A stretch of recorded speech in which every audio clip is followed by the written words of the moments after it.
باوضو ہو کر کسی بھی پاک جگہ پر کعبہ شریف یعنی قبلے کی طرف رخ کر کے کھڑی ہو جائے۔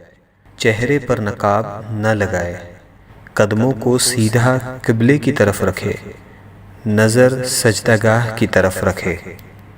اب زبان سے دل کی نیت کو دہرائے اور اس طرح نیت کرے، مثلاً نیت کے الفاظ: نیت کی میں نے 2 رکعت فرض نماز فجر کی واسطے اللہ تعالیٰ کے، رخ میرا کعبہ شریف کی طرف۔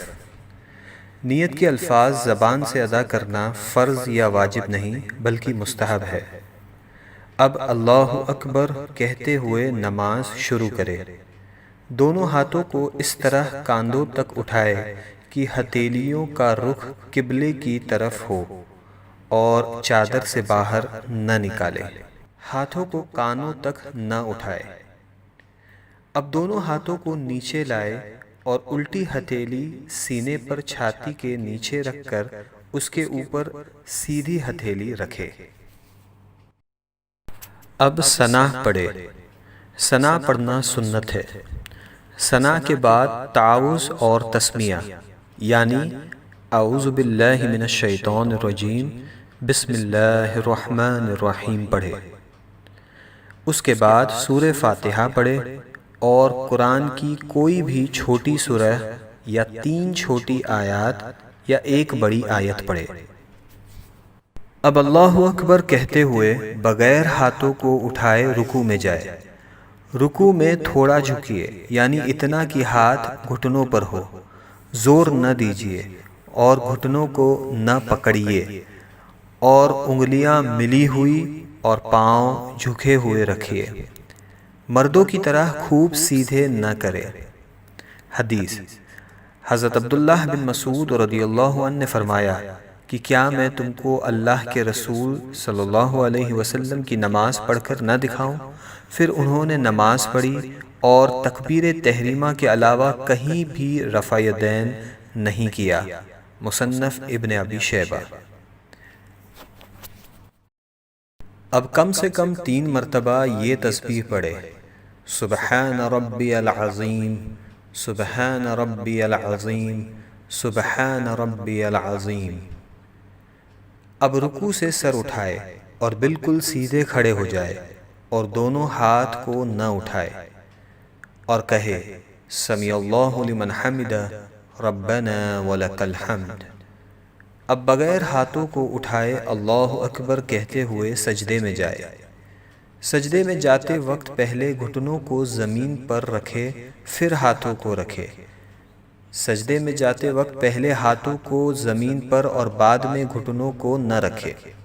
حدیث: شریک نے عاصم بن قلیب کے والد سے روایت کیا کہ حضرت وائل ابن حجر رضی اللہ عنہ نے فرمایا کہ میں نے حضور نبی کریم صلی اللہ علیہ وسلم کو دیکھا، جب سجدہ کرتے تو اپنے گھٹنوں کو ہاتھوں سے پہلے رکھتے اور جب اٹھتے تو ہاتھوں کو گھٹنوں سے پہلے اٹھا لیتے۔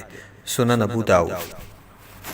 ہاتھوں کے بعد پہلے ناک پھر پیشانی کو زمین سے لگائے۔ سجدہ سمیٹ کر کیجیے یعنی بازو کروٹوں سے، پیٹ ران سے، ران پنڈلیوں سے اور پنڈلیاں زمین سے ملا دیجیے اور دونوں پاؤں سیدھی طرف نکال دیجیے۔ اب کم سے کم 3 مرتبہ یہ تسبیح پڑھے: سبحان ربی الاعلی، سبحان ربی الاعلی، سبحان ربی الاعلی۔ اب سجدے سے سر اٹھائے، پہلے پیشانی کو اٹھائے، پھر ناک کو اور دونوں ہاتھوں کی ہتھیلیوں کو اپنی رانوں پر رکھے اور دونوں پاؤں سیدھی طرف نکال دیجیے اور الٹی سورین پر بیٹھیے اور کم سے کم 1 تسبیح کی مقدار بیٹھے رہے۔ اب اللہ اکبر کہتے ہوئے پہلے سجدے کی طرح دوسرا سجدہ کرے۔ اب اللہ اکبر کہتے ہوئے سجدے سے سر اس طرح اٹھائے کہ پہلے پیشانی، پھر ناک، اس کے بعد ہاتھوں کو اٹھائے اور آخر میں گھٹنوں کو اٹھائے اور ہاتھوں کو گھٹنوں پر رکھ کر پنجوں کے بل دوسری رکعت کے لیے کھڑی ہو جائے۔ اب دوسری رکعت کے لیے کھڑے ہو جائے اور ویسے ہی پڑھے جیسے پہلی رکعت پڑھی تھی۔ دوسری رکعت میں ثنا نہ پڑھے۔ اب دوسری رکعت مکمل کرے جیسے پہلی رکعت ادا کی تھی، اور دونوں سجدوں کے بعد اس طرح بیٹھ جائے کہ دونوں پاؤں سیدھی طرف نکالے اور الٹی سورین پر بیٹھے۔ دوسری رکعت میں بیٹھنے کو قعدہ کہتے ہیں۔ جب قعدہ میں بیٹھے تو دونوں ہاتھوں کے پنجوں کو ران پر رکھے۔ اب پوری التحیات پڑھے، اور جب اشہد ان لا الہ کہے تو اپنی انگلیوں سے مٹھی بنا لے اور کلمے کی انگلی سے اس طرح اشارہ کرے، اور جب الا اللہ پر پہنچے تو کلمے کی انگلی کو گرا دے اور پنجے کو کھول دے، اور جیسے ہاتھوں کی پہلی حالت تھی اسی حالت میں رکھے، یعنی ہتھیلی کو ران پر کھول کر رکھ دے، اور وَأَشْهَدُ أَنَّ مُحَمَّدًا عَبْدُهُ وَرَسُولُهُ پڑھے۔ اب درود ابراہیم پڑھے اور اس کے بعد دعائے معصورہ پڑھے، اور پہلے دائیں اور پھر بائیں طرف چہرے کو پھیر کر سلام کرے اور اس طرح کہے: السلام علیکم ورحمۃ اللہ، السلام علیکم ورحمۃ اللہ، اور نماز کو مکمل کرے۔ اگر 4 رکعت کی نماز کی نیت کی ہو تو التحیات پڑھ کر تیسری رکعت کے لیے کھڑے ہو جائے۔ اگر فرض نماز پڑھ رہی ہو تو تیسری اور چوتھی رکعت کے قیام میں بسم اللہ اور الحمد شریف پڑھے، سورت ملانے کی ضرورت نہیں، اور اگر سنت یا نفل ہو تو الحمد کے بعد سورت بھی ملائے۔